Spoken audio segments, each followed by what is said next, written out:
खेमा कोई बात नहीं, मैं बैंगन ले लेती हूँ। वैसे ये बैंगन कितने रुपए किलो है? बैंगन? अरे बैंगन तो 40 रुपए किलो है। क्या 40 रुपए किलो? ठीक है, 1 किलो दे दीजिए। फिर शर्मिला और संजना सब्जियां लेकर घर लौटने लगती हैं कि तभी रास्ते में एक पड़ोसन अपनी बेटी के साथ उन्हें मिलती है। क्या शर्मिला बहन, अभी तक तुम सब्जी मार्केट से ही सब्जियां लेती हो? हम तो अब सुपर मार्केट से सब्जियां लेते हैं। अरे तो माँ, आप देख नहीं रही क्या? हम लोग कितने अमीर हैं और ये लोग कितने गरीब, फर्क तो होगा ही।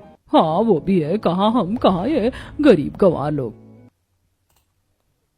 अरे आप हमें जाने दीजिए, हमें घर में बहुत काम है। क्या शर्मिला, अपनी इंसल्ट सुनी नहीं जा रही क्या? अरे माँ, इसकी बेइज्जती भी कैसे हो सकती है? इसके पास तो इज्जत ही नहीं है। तभी एक लड़की सड़क पर गिर जाती है। जैसे ही संजना उसे देखती है वो तुरंत उसे जाकर बचाती है। तुम ठीक तो हो? तुम्हें कहीं चोट तो नहीं आई? अरे तुम्हारे पैर में से तो खून निकल रहा है। तभी सुमित्रा और काजल वहां आते हैं। तुम्हारी हिम्मत कैसे हुई मेरी बहन को अपने इन गंदे हाथों से छूने की? ओहो, तेरी वजह से अब इसे नहाना पड़ेगा। तो कैसे गंदे फटे पुराने कपड़े पहनती है और हमें देख मॉल के ब्रांडेड कपड़े पहनते हैं। देखिए, आप मुझे ये सब बाद में बोलिएगा। अभी उसके घुटने से खून निकल रहा है, उसे डॉक्टर के पास लेकर जाइए। तू हमें मत बता हमें क्या करना और क्या नहीं। लेकिन फिर भी उसके... बेटी तू चुप हो जा। जब वो मना कर रहे हैं तो तू क्यों बोल रही है? चल हम घर चलते हैं। ये सारी बातें दूर कार में बैठे सभी अमीर घराने के लोग सुनते हैं। वाह, कितनी मासूम और अच्छी लड़की है, दिल की कितनी सच्ची है। उसकी बड़ी बहन इस लड़की की कितनी इंसल्ट कर रही है, उसके बावजूद ये लड़की उसकी छोटी बहन की कितनी फिक्र कर रही है। सच में इस लड़की की जिस घर में शादी होगी वो लोग बहुत खुश होंगे। सच में ये लड़की कितनी सुंदर है ना मेकअप किया है, ना गहने जेवर पहने हैं, इतनी सादगी के बावजूद इतनी सुंदर लग रही है। दिल की भी कितनी अच्छी है। इसी तरह कार में बैठे सभी लोग संजना की तारीफ करने लगते हैं। वहीं दूसरी तरफ संजना और शर्मिला अपने घर पहुंचती हैं और शाम को अचानक संजना के घर शकुंतला आती है। अरे शर्मिला बहन, आप मेरी मदद कर दो वरना मेरी तो नाक कट जाएगी। क्यों, क्या हुआ शकुंतला बहन? और क्या बताऊं, मेरे घर पर पार्टी और मैंने जिन्हें खाना बनाने के लिए बुलाया था वो आए नहीं। अब इतने सारे लोगों का खाना मैं कैसे बनाऊं? अगर आप और संजना बिटिया थोड़ी मदद कर देती तो अच्छा होता। मैं सारा सामान दे दूंगी, बस तू खाना बना दे बिटिया। कोई बात नहीं आंटी, मैं आपकी मदद कर दूंगी। आपकी मेहमान हमारे मेहमान है। फिर शकुंतला संजना को सारा सामान लाकर दे देती है और जल्दी संजना तरह तरह के पकवान बनाकर शकुंतला के घर देने जाती है। अरे आ गई बेटी तू। हाँ आंटी जी, सारा खाना बन गया, ये लीजिए। अगर सबको परोसने में भी थोड़ा हेल्प कर देती तो मेरा काम और भी ज्यादा आसान हो जाता। हाँ, कोई बात नहीं, मैं अभी सबको खाना परोसती हूँ। फिर संजना सभी को खाना परोसने लगती है और सभी को खाना बहुत पसंद आता है। संजना खाना परोस रही थी कि तभी... अरे ये तो वही लड़की है ना जिसे हमने ट्रैफिक सिग्नल के पास देखा था? हाँ वही है। यार ये कितनी सुंदर है, मेरा तो दिल ही आ गया है इस पर। साथ ही इतनी अच्छी भी है कि क्या बताऊं। वैसे ही जिसके घर की बहू बनेगी वो लोग बहुत भाग्यशाली होंगे। अरे तो हम ही बना लेते हैं इसे अपने घर की बहू। क्या इस गवार को? यू मॉम, आपको याद है ना? नहीं, हम पेरिस से हैं और यहाँ सिर्फ इस पार्टी के लिए आए हैं। हाँ माँ, इस गांव की गरीब लड़की के साथ भैया की शादी नहीं हो सकती। देखो, शादी तुम्हारे भैया को करनी है तो उसी से पूछो उसे ये पसंद है या नहीं। हाँ माँ, मुझे ये पसंद है और फिर मुझे इसकी गरीबी और अमीरी से कोई फर्क नहीं पड़ता। अच्छा तो फिर ठीक है, कल सुबह ही हम इसके घर रिश्ता लेकर जाएंगे। अभी होटल में रुक जाते हैं। फिर इसी तरह अगली सुबह रूबी अमित का रिश्ता लेकर संजना के घर पहुंचती है। आप लोग कौन हैं? क्या ये संजना के माता पिता का घर है? लेकिन आपको क्या काम है? देखिए, हमें आपकी बेटी कल पार्टी में पसंद आ गई है, तो क्या आप अपनी बेटी का रिश्ता मेरे बेटे अमित के साथ तय कर सकती हैं? लेकिन देखिए, हम लोग पेरिस से हैं और हमारे घर किसी भी चीज की कमी नहीं। आपकी बेटी वहाँ बहुत खुश रहेगी। साथ ही दहेज की चिंता तो आप बिल्कुल मत कीजिएगा, क्योंकि हम दहेज देने और लेने दोनों के सख्त खिलाफ हैं। ठीक है, तो फिर हमारी तरफ से ये रिश्ता फाइनल। हाँ, और हमारी तरफ से भी। फिर शादी की तैयारी शुरू हो जाती है। इसी तरह एक दिन संजना अपनी माँ के साथ बाहर शॉपिंग करने जाती है। भैया थोड़े पैसे तो कम कर दीजिए, मैं ये लहंगा ले लूंगी। नहीं, 800 रुपए में से 1 रुपया भी कम नहीं। लेकिन हमारे पास तो 500 रुपए ही हैं। हाँ तो दूसरा लहंगा ले लो। बेटी तू उदास मत हो, देखना तुझे भी एक ना एक दिन जिंदगी की सारी खुशियां मिलेंगी। अभी तो तू दूसरा लहंगा ले ले। फिर संजना अपना मन मारकर दूसरा लहंगा लेती है और दोनों घर आ जाते हैं। एक हफ्ते में शादी और सारे काम बचे हुए हैं। तेरे कपड़े, गहने, मेकअप का सामान, यहाँ तक कि घर भी सजा नहीं है और पैसे भी नहीं। कैसे होगा ये सब? कि तभी वहाँ लक्ष्मी आती है। क्या हुआ शर्मिला, शादी की तैयारी हो गई या पैसों की कमी पड़ गई तुझे? ऐसी बात नहीं है। तो और कैसी बात है? किस्मत से पेरिस से रिश्ता आ गया, वरना तो तेरी बेटी यहीं कुंवारी पड़ी रहती। वैसे तूने अपनी बेटी को कुछ दिलाया या नहीं? गहने, कपड़े, लहंगा? अच्छा हाँ, कैसे दिलाएगी तू? तेरे पास तो पैसे ही नहीं है। लगता है तेरी बेटी अपनी शादी पर भी फटे पुराने कपड़े पहनेगी। कि तभी घर के बाहर एक बड़ी सी कार आती है और उसमें से 2 सर्वेंट कुछ कपड़े और गहने लेकर घर के अंदर आते हैं। क्या ये संजना जी का घर है? जी हाँ, लेकिन आपको क्या काम है और आप कौन हैं? हम पेरिस से आए हैं। मालकिन ने हमसे कुछ गहने, कपड़े और शाही का सामान भिजवाया है आपको देने के लिए। अभी और भी सामान कार में रखा हुआ है, हम अभी लेकर आते हैं। फिर एक एक करके दोनों सर्वेंट मिलकर सारा सामान घर के अंदर रख देते हैं, जिससे पूरा घर भर जाता है। ये क्या, इतनी सारी चीज, इन सब की क्या जरूरत है? हमें जैसा कहा गया हमने वैसा कर दिया, बाकी आप फोन करके बात कर लीजिए। इतना कहकर दोनों सर्वेंट वहां से अपनी कार लेकर चले जाते हैं। उनके जाते ही रूबी का फोन आता है। सारा सामान मिला आपको? अरे समधन जी, इतने सारे सामान की क्या जरूरत थी? शगुन के तौर पर एक साड़ी और काजल, बिंदी, चूड़ी भिजवा देती। अरे ऐसे कैसे, हमारे घर की होने वाली बहू है, संजना के लिए ये सब तो बनता है। वैसे ये सब देने में खुद आती, लेकिन यहाँ पर अचानक कुछ काम पड़ गया इसलिए ना आ सकी। अब शादी में मिलते हैं। इतना कहकर रूबी फोन रख देती है। माँ, ये सब मेरे लिए है? हाँ मेरी बेटी, ये सब कुछ तेरे लिए है। ये सब सोने के गहने, इतना महंगा महंगा कपड़ा, लहंगा, सैंडल, मेकअप का सामान सब तेरा है। ये सब कुछ देखने के बाद लक्ष्मी चुपचाप वहां से चली जाती है और इसी तरह कुछ दिन बीतते हैं और शादी हो जाती है। विदाई के वक्त माँ, मैं इस तरह से आपको छोड़कर नहीं जा सकती। मैं आपके बिना वहाँ कैसे रहूंगी? नहीं बेटी, ऐसा मत बोल। हर बेटी को शादी के बाद अपने माँ बाप का घर छोड़ना ही पड़ता है। लेकिन माँ, आप लोग इतने इमोशनल क्यों हो रहे हैं? हमारे पास प्राइवेट जेट है, जब मन करे एक दूसरे से मिलने आ जाइएगा। आप एक काम कीजिएगा, हमारे यहाँ मुंह दिखाई बहुत ज्यादा ग्रैंड होती है, तो आप मुंह दिखाई में ही पेरिस आ जाइएगा। हाँ, और हम मुंह दिखाई के दिन अपना प्राइवेट जेट भेज दूंगा। आप दोनों उसी में बैठकर आ जाइएगा। अभी हमें लेट हो रहा है। मुंह दिखाई में अपने माता पिता से मिलने की खुशी में संजना खुशी खुशी फ्लाइट में बैठकर उड़ते हुए अपने ससुराल पहुंचती है और गृह प्रवेश के वक्त वो घर के अंदर जाने लगती है। ये क्या बहू, बिना गृह प्रवेश के घर के अंदर क्यों आ रही हो? रुको, अभी गृह प्रवेश तो करने दो। जाओ बड़ी बहू, जाकर गृह प्रवेश का सामान लेकर आओ। अरे क्या जरूरत है माँ इसके गृह प्रवेश करवाने की? बुला लो ना ऐसे ही घर के अंदर। ये क्या बोल रही है तू? तेरे होश तो ठिकाने हैं? जा जल्दी सामान लेकर आ। घर की नई नवेली बहू पहली बार हमारे घर में कदम रखने वाली, गृह प्रवेश कैसे ना करे? फिर सिया मुंह बनाते हुए गृह प्रवेश का सामान लाती है और भारतीय तरीके से पेरिस के ससुराल में संजना का गृह प्रवेश होता है। वाओ, ये घर कितना बड़ा है। और आप लोग भी इंडियन तरीके से ही सब कुछ करते हैं क्या? हाँ, हम पेरिस आ गए हैं, इसका ये मतलब नहीं कि हम अपने भारतीय संस्कार और रीति रिवाज भूल गए हैं। यहाँ पर अभी भी सब कुछ रीति रिवाज के साथ ही किया जाता है। चलो, अब कल तुम्हारी ग्रैंड मुंह दिखाई है, इसीलिए जाकर सो जाओ। क्या ग्रैंड मुंह दिखाई? लेकिन क्यों? शादी तो हो गई ना, और फिर इसमें कितने पैसे बर्बाद होंगे। लो, कर ली इसने गरीबों और गवार वाली बात। ये पहले से यहाँ मुंह दिखाई इसी तरह से मनाई जाती है, एकदम ग्रैंड। अरे तुम दोनों चुप हो जाओ, उसे थोड़ी ना पता है इन सब के बारे में। बहू, शादी तो तेरी और अमित की गांव में हुई है, तो फिर हमारे जो पेरिस के रिश्तेदार और फ्रेंड्स हैं उन्हें कैसे पता चलेगा कि मेरे बेटे अमित की शादी हो गई? इसीलिए मुंह दिखाई तो ग्रैंड करनी ही पड़ेगी। वैसे माँ जी, ये सारी एंटीक चीज आपके घर में कैसे आई और वो क्या है? वो हमारे यहाँ का सबसे पुराना और एंटीक पीस है। उसे हमने म्यूजियम से खरीदा है पूरे 80 लाख रुपए में। बहू, हमारा पूरा घर इसी तरह से एंटीक चीजों से भरा हुआ है। कल सुबह तुम पूरा हमारा घर अच्छी तरीके से देख लेना, लेकिन अभी जाकर सो जाओ, फ्लाइट में ट्रेवल करके थक गए होंगे। जी माँ। फिर दोनों अपने कमरे में जाते हैं। कमरा बहुत बड़ा था। इतना बड़ा कमरा देखकर लग रहा है कि मैं पेरिस नहीं बल्कि किसी राजमहल में आई हूँ। अरे ये तो कुछ भी नहीं है, यहाँ की बालकनी से देखोगी तब तुम्हें पता चलेगा। अच्छा, ऐसा है क्या? रुकिए। संजना तुरंत बालकनी में जाती है और देखकर हैरान रह जाती है। वाह, यहाँ से तो पहाड़ दिख रहे हैं और कितना सुंदर नजारा है।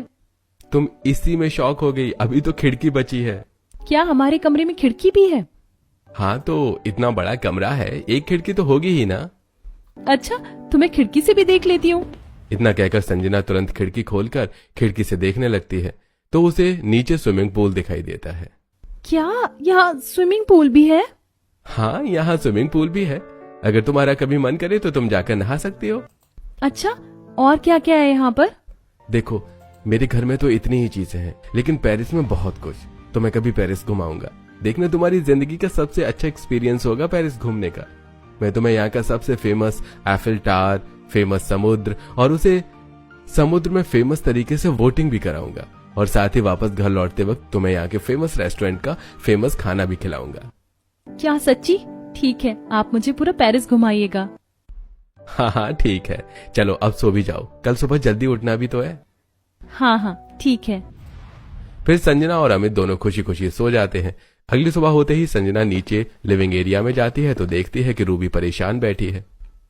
क्या हुआ माँ जी, आप इस तरह से परेशान क्यों हैं? ओह माय गॉड, कैसे बताऊं? तुम्हें पता है आज तुम्हारी मुंह दिखाई के लिए जो फैशन डिजाइनर तुम्हारे कपड़े डिजाइन करने के लिए आने वाला था वो नहीं आएगा। अब इतने ग्रैंड मुंह दिखाई में तुम कैसे कपड़े पहनोगी? माँ कैसे कपड़े पहनेंगी? जैसे अभी इसने पहने, एकदम गंवारों वाली साड़ी। इसकी शक्ल देखकर तो ऐसा ही लगता है कि अभी ये बोल पड़ेगी, माँ की चिंता मत कीजिए, मैं अपनी साड़ी पहन लूंगी। अरे चुप भी हो जाओ तुम दोनों, जब देखो तब बेचारी को ताना मारना शुरू कर देती हो। अब ये बताओ कि क्या करें? सिद्धांत मल्होत्रा तो नहीं आने वाला है। पता नहीं उसने आज तक कभी भी मेरी बात को नहीं टाला था और आज अचानक आने से मना कर दिया। एक काम करते हैं, हम सबके पास कपड़ा तो है ही, बस ग्रैंड मुंह दिखाई के लिए बहू की एक बहुत सुंदर सी ड्रेस ले लो मॉल से। हाँ, ये सही रहेगा। सिया और करिश्मा, तुम दोनों संजना के साथ शॉपिंग पर चली जाओ और उसे उसकी ग्रैंड मुंह दिखाई के लिए प्यारी सी ड्रेस दिला देना। क्या इस गंवार के साथ मुझे शॉपिंग पर जाना पड़ेगा? नहीं नहीं, मैं इसके साथ शॉपिंग पर नहीं जा सकती।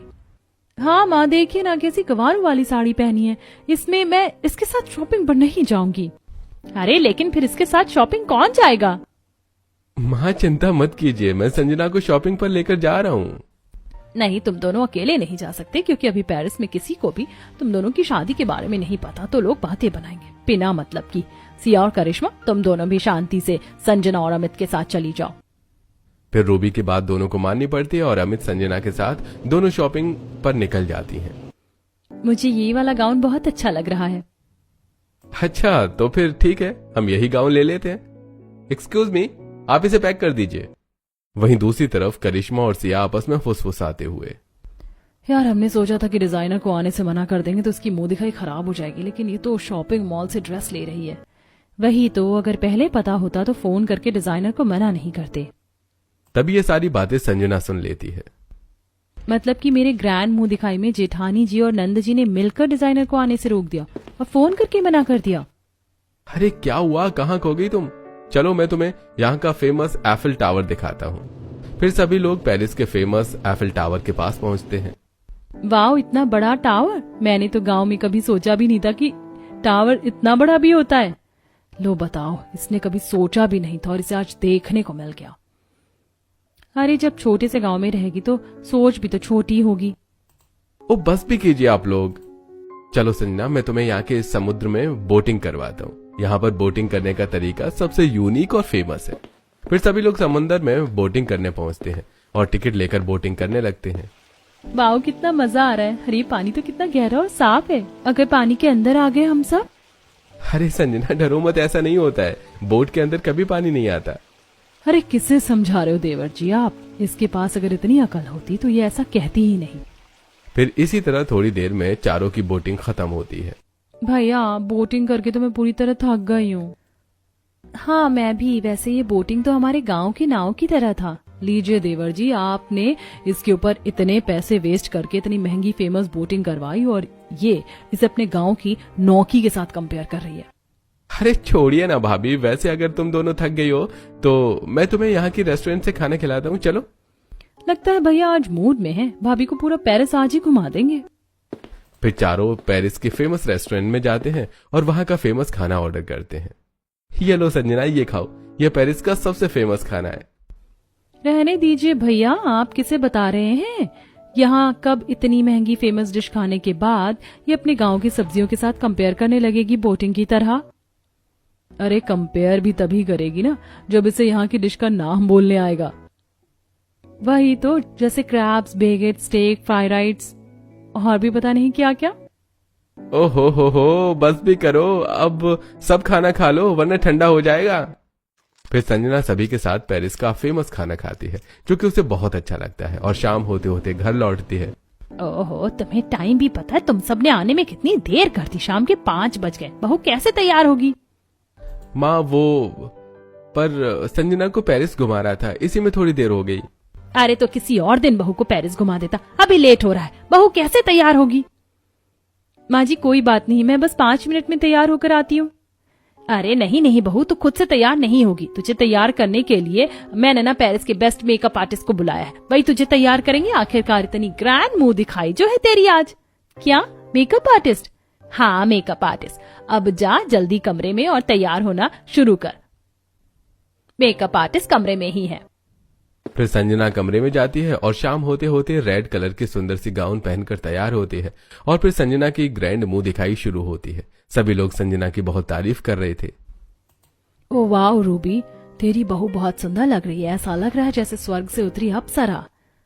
या ऑब्वियसली ऊपर से ये रेड कलर का गाउन तेरी बहू के ऊपर बहुत ही ज्यादा खिल रहा है क्योंकि तेरी बहू गोरी है ना, क्यों रिया? या बिल्कुल। वैसे रूबी, तूने अपनी बहू के लिए ड्रेस कहाँ से ली है? मुझे भी बता दे, मैं भी अपनी बहू के लिए वहीं से ड्रेस ले लूंगी। वही तो, वरना सिद्धांत मल्होत्रा के एक जैसे डिजाइन पहन पहन कर अब तो बोर हो गए हैं। जितना इसका बुरा करने का सोचती हूँ उतना इसका अच्छा कैसे हो जाता है। मैं भी गंवार के साथ पूरा पेरिस घूम रही थी ये सोचकर कि अगर लेट हो जाएगा तो फिर ये ठीक से तैयार नहीं हो पाएगी, लेकिन देखो कैसे तैयार होकर चमक रही है। फिर इसी तरह सभी मेहमान संजना की बहुत तारीफ करते। संजना की तारीफ सुनकर करिश्मा और सिया मन ही मन जलती है। फिर ग्रैंड मुंह दिखाई में डांस होने लगता है, लेकिन संजना उदास बैठी थी।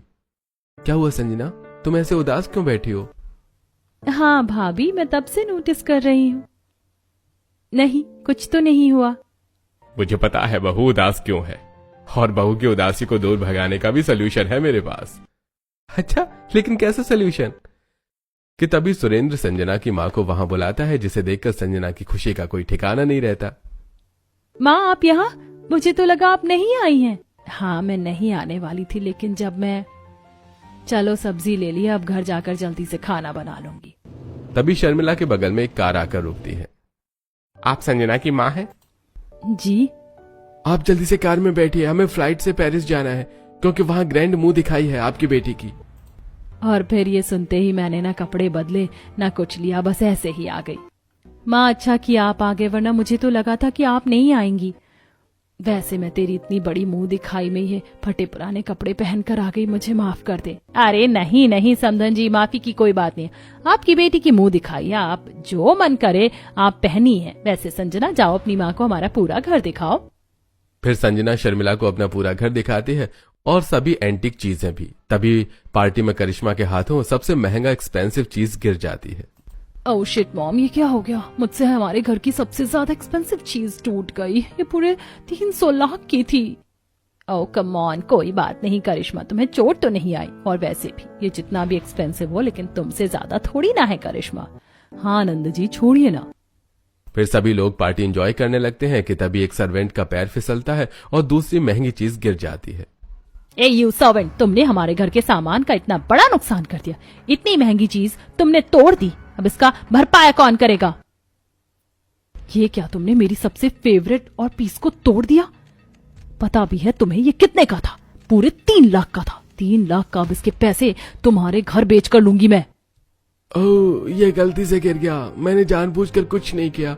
और फिर मेरे पैर के नीचे एक टॉय कार आ गई थी। थोड़ा कम झूठ बोल। हमारे घर में कौन छोटा बच्चा है जो कार से खेलेगा? देख अब मैं तेरा पूरा खानदान ऊपर से नीचे कर दूंगी। जेठानी जी आप इस तरह मत चिल्लाइए, मैंने भी देखा है। इनका पैर छोटे से टॉय कार पर पड़ गया था, इस वजह से ये फिसल गए। अच्छा तो ये टॉय कार किसकी है? ये टॉय कार जिसकी भी होगी, मैं उसकी माँ से इस एंटीक पीस के पूरे पैसे लूंगी। मैं उसे छोड़ूंगी नहीं। उसकी अगर कोई बेटी होगी तो उसे अपने घर पर नौकरानी के रूप में काम करवाऊंगी। ऐसा मत बोलिए जेठानी जी, जाने दीजिए। हाँ बहू, तू चुप हो जा। इस ग्रैंड मुंह दिखाई में तमाशा मत बना। 3 लाख का ही तो है, छोड़ देना। हाँ जेठानी जी प्लीज बस कीजिए, बिना मतलब का तमाशा बन रहा है। क्या पता ये कार किसी बच्चे की है, आप बिना जाने कैसे किसी को इतना सब कुछ कह सकती हैं? मैं सिर्फ कह नहीं सकती हूँ, मैं कर भी सकती हूँ। नहीं, मैं इस सर्वेंट की और ये कार जिसके भी बच्चे की है उसकी चमड़ी उधेड़ लूंगी। मैं किसी को नहीं छोड़ूंगी। अरे तो फिर सिया, तो इतना बोल क्यों रही है? तेरे घर में सीसीटीवी कैमरा नहीं है क्या? उससे चेक कर ले। वही तो, बिना मतलब का इतना चीखना चिल्लाना किस खुशी में? ये कार जिनके बच्चे की है तो उसकी माँ की अगर चमड़ी उधेड़ना चाहती है तो सीसीटीवी कैमरा में चेक करवा ले। हाँ, मैं अभी के अभी सीसीटीवी कैमरा देखूंगी और पता लगाऊंगी कि सर्वेंट झूठ बोल रहा है या फिर किसी बच्चे की गलती है। और अगर बच्चे की गलती हुई तो मैं उसकी माँ को छोड़ूंगी नहीं। भाभी चुप हो जाइए, बिना जाने सुने ये क्या कह रही है? मैं जो कह रही हूँ ठीक कह रही हूँ। अब तो कैमरा चेक होगा। रहने दीजिए ना जेठानी जी। हाँ भाभी रहने दीजिए ना। सिया, ये क्या रायता फैला रखा है तुमने? बिना जाने सुने तुम सब ये क्या बकवास कर रही हो? बहू ऐसा मत कर। बहू, बड़े समाज में हमारा तमाशा बन रहा है। इतनी ग्रैंड मुंह दिखाई में इतनी छोटी सी चीज के लिए तू इतना क्यों चिल्ला रही है? रहने दे, और इस सर्वेंट को तो हम बाद में देख लेंगे। नहीं, मैं सीसीटीवी कैमरा चेक करूंगी और उस बच्चे की माँ या फिर सर्वेंट जिसकी गलती होगी उसे छोड़ूंगी नहीं। घर के सभी लोग सिया को बहुत समझाते हैं, लेकिन सिया अपने जिद पर ही अड़ी रहती है और उसकी जिद की वजह से सीसीटीवी कैमरा चेक करवाना पड़ता है, जहां साफ साफ दिखता है कि इसमें बच्चे की गलती है और वो बच्चा कोई और नहीं बल्कि सिया का ही छोटा भाई है। ये क्या? ये तो मेरा ही छोटा भाई है। देख बहू, इसीलिए मैं तुझे मना कर रही थी कि सीसीटीवी कैमरा मत चेक करवा। बहू, तूने अनजाने में ही अपनी माही के खिलाफ क्या क्या नहीं कहा कि तू उनकी चमड़ी उधेड़ेगी, उन्हें छोड़ेगी नहीं, उनका घर बेच देगी। तुझे ये सब कुछ नहीं कहना चाहिए था। क्या हुआ? अब गलती खुद की भाई की निकली तो पैसे नहीं चाहिए क्या तुझे? अरे अब अपनी ही माँ की चमड़ी थोड़ी ना उधेड़ेगी। क्या पता अपनी माँ का घर बेचकर पैसे वसूल कर ले। मिल गई बहू तुझे इतनी अच्छी ग्रैंड मुंह दिखाई को खराब करके। जेठानी जी, मैं पहले से जानती हूँ कि आप मेरी मुंह दिखाई को खराब करने के पीछे पड़ी हुई हैं। सुबह में आपने डिजाइनर को फोन करके मना कर दिया कि वो यहाँ ना आए, और अब मेरी ग्रैंड मुंह दिखाई में इतना बड़ा तमाशा। क्या डिजाइनर को सिया बहू ने मना किया था फोन करके? सिया बहू, क्या संजना सच कह रही है? सिया बिना कुछ कहे अपनी गर्दन नीचे कर लेती है। सिया, मुझे तुझसे ये उम्मीद नहीं थी। तूने जानबूझकर संजना बहू की ग्रैंड मुंह दिखाई खराब करने की कोशिश की। जानबूझकर घर में आने में लेट किया ताकि वह अच्छी तरह से तैयार न हो सके, और अब संजना ग्रैंड मुंह दिखाई में इतना बड़ा तमाशा कर दिया। इतना ही नहीं, इतनी नीच हरकत। बहू, तेरी वजह से आज सभी मेहमानों के सामने हमारी इतनी इंसल्ट हुई तो हमारे खानदान की बहू कहलाने के लायक नहीं है। सिया भाभी, मुझे नहीं पता था कि आप संजना भाभी से इतना जलते हैं। क्या सच में ये सब तुमने किया है? मुझे तुमसे ये उम्मीद बिल्कुल भी नहीं थी। मैं कभी सोच भी नहीं सकता कि तुम किसी के साथ ऐसा करोगी। निकल जाओ मेरे घर से। नहीं माँ जी, नहीं नहीं, ऐसा मत कीजिए। मैं कहाँ जाऊंगी, क्या करूंगी? नहीं, मुझे माफ कर दीजिए। आज के बाद मुझसे इतनी बड़ी गलती कभी नहीं होगी। मैं हाथ जोड़कर माफी मांगती हूँ, मुझे माफ कर दीजिए। मुझे मेरी गलती का एहसास हो गया कि मुझे ऐसा नहीं करना चाहिए था। माफी गलती की होती है, जानबूझकर की गई सोची समझी साजिश की नहीं। निकल जा बहू तू मेरे घर से। तो यहाँ के सर्वेंट को निकालने वाली थी संजना बहू का इंप्रेशन हमारे सामने खराब करके उसे हमारी नजरों से गिराना चाहती थी, लेकिन आज तू हमारी नजरों से गिर गई है। नहीं, ऐसा मत कीजिए। मैं कहाँ जाऊंगी, क्या करूंगी? नहीं, प्लीज मुझे घर से बाहर मत निकालिए। मैं आइंदा कभी ऐसा नहीं करूंगी। माँ जी प्लीज, माँ जी। तूने ये सारी साजिश संजना बहू की ग्रैंड मुंह दिखाई को खराब करने के लिए किया था, इसीलिए अब संजना बहू ही फैसला लेगी कि तू इस घर में रह सकती है या नहीं। संजना, देखो मैंने जो भी कुछ किया मुझसे बहुत बड़ी गलती हो गई। मैं आज के बाद ऐसा करना तो दूर की बात है, ऐसा सोचूंगी भी नहीं। तो मैं अपनी छोटी बहन की तरह रखूंगी। प्लीज संजना, मुझे माफ कर दो। अगर तुमने मुझे माफ नहीं किया तो ये लोग मुझे घर से बाहर निकाल देंगे। Sanjana please please please, Sanjana please. कोई बात नहीं जेठानी जी, मैं समझ सकती हूँ आपने ये जो कुछ भी किया ना समझी में किया, इसीलिए मैं आपको माफ करती हूँ और आप इस घर में रह सकती हैं। थैंक यू संजना, तुम बहुत अच्छी हो। मुझसे ही गलती हो गई थी कि मैं तुम्हारे साथ इतना बुरा बर्ताव कर रही थी। नहीं संजना बहू, तुम ये क्या कह रही हो? इसने तुम्हारे साथ ना जाने क्या क्या किया, तुम्हारी ग्रैंड मुंह दिखाई खराब करने की कोशिश की है। तुम इसे घर में नहीं रख सकती। माँ जी, गलती इंसान से होती है और फिर वही गलती जेठानी जी से भी हो गई। वो अनजाने में जलन की वजह से ये सब कर रही थी, लेकिन अब उन्हें अपनी गलती का एहसास हो गया है। और फिर मैं गांव से आई हूँ, पेरिस में तो एडजस्ट करने में थोड़ा वक्त तो लगेगा ही। माँ जी देखिए, आप प्लीज जेठानी जी को माफ कर दीजिए और उन्हें घर से मत निकालिए। ठीक है बहू, सिर्फ और सिर्फ तेरे कहने की वजह से मैं इसे माफ कर रही हूँ, लेकिन याद रहे सिया बहू, अगली बार तेरी ऐसी कोई सी भी हरकत मुझे पता चली तो तेरा इस घर में आखिरी दिन होगा। संजना तुम बहुत अच्छी हो, इतना सब कुछ होने के बाद तुमने मुझे माफ कर दिया। क्या तुम मुझ पर एक और छोटी मेहरबानी कर सकती हो? मुझे अपनी दीदी मान सकती हो? हाँ बिल्कुल, मैं बचपन से चाहती थी मेरी कोई दीदी हो और फिर सुबह का भूला अगर शाम को वापस लौट आए तो उसे भूला नहीं कहते। चलो जो कुछ भी हुआ अच्छे के लिए हुआ। कम से कम सिया और संजना के बीच सलाह तो हो गई। अब मेरी बेटी ससुराल में खुश रह सकेगी। मुझे इस बात की बहुत खुशी है। अब जब सब कुछ ठीक हो ही चुका है तो चलिए हम सब डांस करते हैं और भाभी की ग्रैंड मुंह दिखाई एंजॉय करते हैं। नहीं, अभी सब कुछ ठीक नहीं हुआ है। अनजाने में या जानबूझकर मैंने तुम्हें भी बहुत भला बुरा कहा, इसीलिए तुम मुझे भी माफ कर दो। और हाँ, मैं तुम्हें नौकरी से नहीं निकालूंगी बल्कि तुम्हारी सैलरी बढ़ा दूंगी। क्या सच्ची मैडम, आप मुझे पक्का नौकरी से नहीं ना निकालिएगा? मेरे तो भाग्य खुल गए। ये सब कुछ संजना मैडम की वजह से हुआ है। संजना मैडम आप बहुत अच्छी हैं। फिर इसी तरह पार्टी के सभी लोग संजना की समझदारी और दयालु स्वभाव की काफी तारीफ करते हैं और फिर पूरा परिवार डांस करके अपने बीच के मनमुटाव को दूर करता है। और अगली सुबह, कल डांस करने की वजह से मेरी सैंडल ही टूट गई। कोई बात नहीं बहू, नई सैंडल ले ले तू। लेकिन मैंने पेरिस देखा थोड़ी ना है, मैं किसके साथ जाऊं? ये क्या देवरानी जी, आप इतनी जल्दी भूल गई मुझे? मैं हूं ना, हम दोनों चलेंगे शॉपिंग पर और आते वक्त घूम भी लेंगे, फिर लंच करके आएंगे। क्या सिया बहू तुम? हाँ मैं। देवरानी जी जल्दी चलते हैं। फिर सिया और संजना दोनों शॉपिंग करती हैं। सिया संजना को पेरिस की कुछ और फेमस जगह दिखाती है और लास्ट में लंच करके दोनों घर आते हैं और अब इसी तरह दोनों बहनों की तरह रहने लगती हैं।